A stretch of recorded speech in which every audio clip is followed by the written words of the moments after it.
Greenland दुनिया का सबसे बड़ा आइलैंड है, लेकिन जियोपॉलिटिक्स में उसकी वैल्यू उसके आर्कटिक की लोकेशन से है। ये यूरोप और नॉर्थ अमेरिका के बीच में लोकेटेड है। अमेरिका के लिए ग्रीनलैंड एक स्ट्रेटेजिक एसेट है।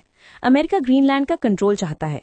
यूरोप के अपोज करने पर अमेरिका ने उन पे 10% टैरिफ लगा दिया और जून 2026 तक 25% टैरिफ लगाने की धमकी भी दी है। ग्रीनलैंड डेनमार्क का ऑटोनमस रीजन है जो नेटो का पार्ट है। ग्रीनलैंड और डेनमार्क ने अमेरिका को क्लियरली मना कर दिया है। इस पूरी सिचुएशन से यूएस और यूरोप के बीच काफी टेंशन है। पर यूएस का इंटरेस्ट क्यों है ग्रीनलैंड में? अमेरिका ग्रीनलैंड को 3 मेजर रीजन से देखता है। फर्स्ट है military strategy. Greenland north Atlantic और आर्कटिक के बीच एक नेचुरल वॉच टावर है।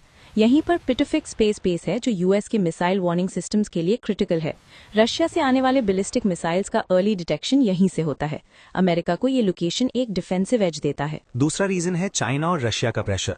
आर्कटिक में बर्फ पिघल रही है, नए शिपिंग रूट्स खुल रहे हैं जिसपे अमेरिका कंट्रोल चाहता है।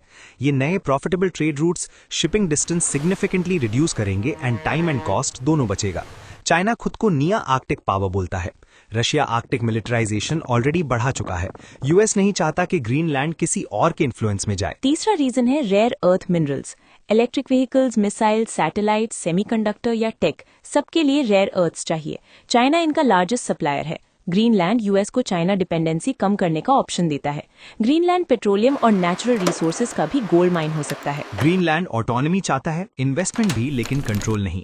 वो यूएस के साथ कोऑपरेशन के लिए ओपन है, पर मिलिट्री एक्सपेंशन और रिसोर्स एक्सप्लॉयटेशन पर स्ट्रिक्ट रूल्स चाहता है। यूरोप को डर है कि अमेरिका आर्कटिक को मिलिट्री जोन बना देगा, जिससे पावर बैलेंस बिगड़ सकता है। प्रेजेंटली यूएस ग्रीन एनर्जी और क्लाइमेट चेंज इशू को सीरियसली नहीं ले रहा और मल्टीपल ग्लोबल क्लाइमेट फोरम और ग्रुप से बैकआउट कर रहा है।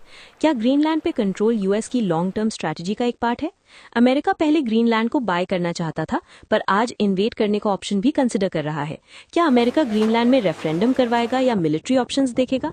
क्या यूरोप और नेटो यूएस को रेजिस्ट कर पाएंगे या एक नया टैरिफ वॉर स्टार्ट होगा? कमेंट कीजिए। ग्रीनलैंड आज यूएस वर्सेस यूरोप के बीच एक साइलेंट बैटलफील्ड बन चुका है।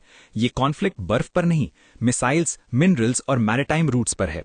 ऐसे और इन्फॉर्मेटिव वीडियोस के लिए सब्सक्राइब